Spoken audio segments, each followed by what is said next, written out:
遺書係人離世之前留低嘅最後說話。中國人話：人之將死，其言也善。每個人喺執筆嘅一刻，思緒萬千，萬語千言，有喜有悲，有得有失，有始有終。人生本是如此。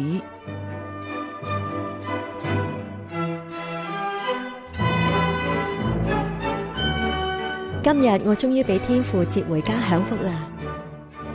喺我嘅一生之中，過得最滿足、最燦爛嘅日子，就係有天父同我一齊行，令我揾翻生命嘅真諦同方向感。好中意聖經呢一句說話：得救在乎歸回安息，得力在乎平靜安穩。當我生命有咗呢位神同我一齊嘅一刻開始，我就好似一個小朋友咁，翻返去天父嘅身邊，開心到不得了。臨走之前，我好想跟我嘅朋友、家人道別，好想我曾經過往得罪過嘅人同佢講對唔住，好想同我嘅好朋友、好姊妹同你哋講多謝，好想同我嘅家人、我嘅老公同你哋講好感激你哋對我嘅愛。我都好愛你哋，再見啦！我哋將來天家見。天父嘅女兒嘉麗。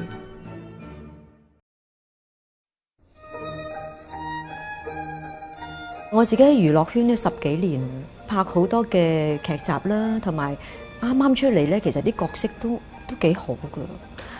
不過嗰陣時就自己真係唔識珍惜啦，我成日板起個面嘅，無形中係捉咗一埲牆喺中間。以前嘅我呢，其實係一個好自卑、好冇安全感、好憤世嫉俗嘅。因為爸爸媽媽佢喺我哋讀中學嘅時候分開，離開咗呢一個家，我哋就要自力更生，揾愛啦，揾家庭嘅感覺啦。